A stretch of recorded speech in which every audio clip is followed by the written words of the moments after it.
World War I, often remembered for its brutal trench warfare and large-scale land battles, also saw significant naval engagements that played a crucial role in shaping the outcome of the conflict. One of the most prominent figures in the naval warfare of World War I was Admiral David Beatty, a bold and aggressive British naval officer who played a critical role in the Royal Navy's operations. Known for his leadership in the Battle of Jutland, Beatty became a legendary figure, representing the tenacity and resilience of the British Royal Navy. This video explores the life, career, and contributions of Admiral David Beatty, his impact on the war, and his legacy as one of Britain's greatest naval commanders. David Beatty was born on January 17, 1871 in Cheshire, England, into a family with a long history of military service. From an early age, Beatty was drawn to the sea, and at the age of 13, he joined the Royal Navy as a cadet. He quickly distinguished himself as a capable and ambitious officer, rising through the ranks and earning a reputation for his courage and decisiveness. Beatty's early naval career saw him involved in several notable conflicts, including the Mahdist War in Sudan and the Boxer Rebellion in China.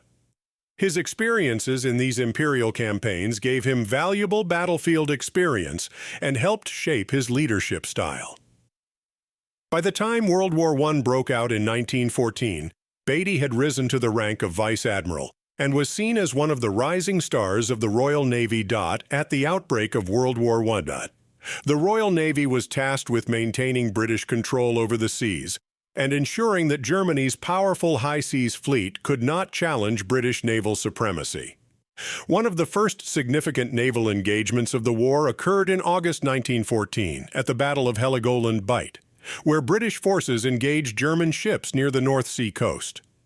Beatty, commanding the 1st Battlecruiser Squadron, played a key role in this early victory.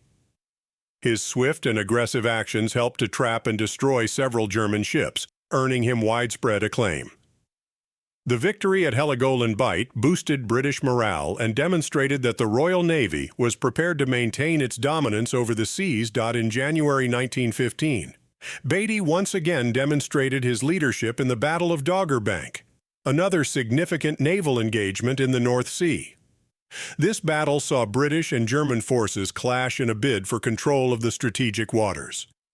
Beatty, commanding his battlecruisers, led the British forces in a bold pursuit of the German fleet. Although the battle ended in a British victory, with the Germans suffering significant losses, Beatty's fleet failed to deliver a decisive blow due to communication errors and the mechanical failure of one of his flagship's guns. Nevertheless, Beatty's aggressive tactics and willingness to engage the enemy earned him further recognition as one of the Royal Navy's most formidable commanders. The most significant and well-known naval battle of World War I was the Battle of Jutland, fought between the British Grand Fleet and the German High Seas Fleet in May 1916. Jutland was the largest naval battle of the war and remains one of the largest naval battles in history. As commander of the British battlecruisers, Beatty played a central role in this epic confrontation. The Battle of Jutland began with an initial clash between Beatty's battlecruisers and the German fleet under the command of Admiral Franz von Hipper. Beatty's aggressive tactics initially led to significant losses for the British, including the destruction of 2 of his battlecruisers. However, despite these setbacks, Beatty's boldness helped draw the German fleet into a larger engagement with the main British Grand Fleet, commanded by Admiral John Jellicoe. The battle ended inconclusively, with both sides suffering heavy losses, but the German fleet was ultimately forced to retreat.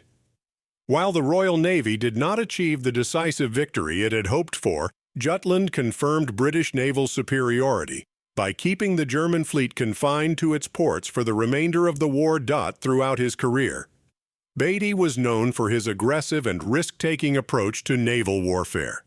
He believed that boldness and decisive action were essential to achieving victory at sea, and this philosophy was evident in his command style during major engagements like the Battle of Jutland. Beatty's willingness to engage the enemy, even when the odds were not in his favor, earned him a reputation as a fearless leader. However, Beatty's leadership was not without its critics. Some argued that his aggressive tactics occasionally led to unnecessary losses, as seen at Jutland, where his eagerness to engage the German fleet resulted in the loss of several British ships. Nevertheless, Beatty's approach to naval warfare was in line with the British tradition of offensive action, and his boldness was often seen as a key factor in maintaining British naval dominance. After the Battle of Jutland, Beatty was promoted to full admiral and took over command of the entire Grand Fleet from Admiral Jellicoe in December 1916.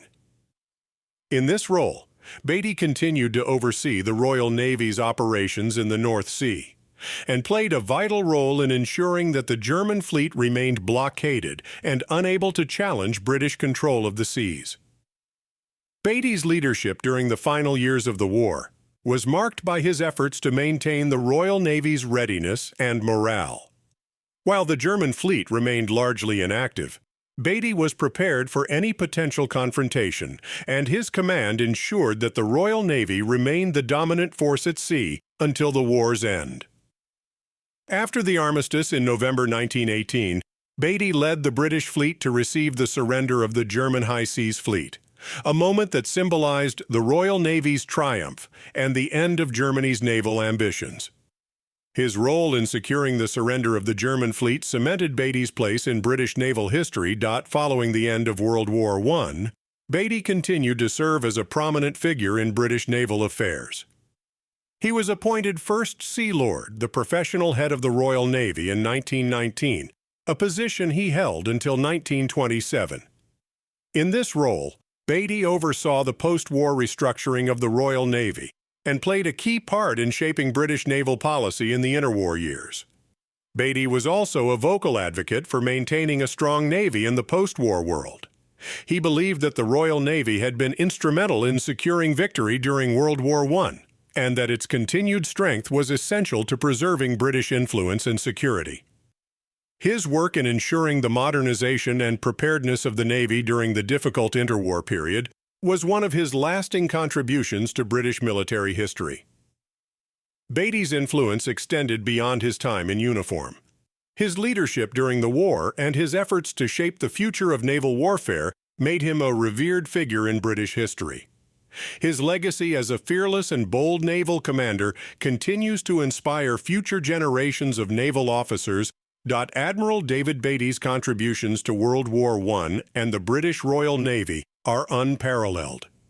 His aggressive tactics, leadership in key naval battles, and role in the eventual surrender of the German fleet solidified his place as one of Britain's greatest naval commanders. Throughout the war, Beatty demonstrated an unwavering commitment to maintaining British naval superiority, even in the face of great challenges. His leadership not only shaped the outcome of World War I, but also had a lasting impact on the future of naval warfare. Beatty's legacy as a symbol of courage, tenacity, and naval excellence endures, making him a towering figure in the annals of British history. Thank you for watching our video on Admiral David Beatty. If you enjoyed learning about his extraordinary contributions to World War I and naval history, please give this video a thumbs up and subscribe to our channel, Heroes Historia. We'd love to hear your thoughts on Beatty's leadership and the role of the Royal Navy in World War I, so feel free to leave a comment below. Your support helps us bring more great content, and we look forward to exploring more historical stories with you soon. Until next time, keep discovering the heroes of history with Heroes Historia.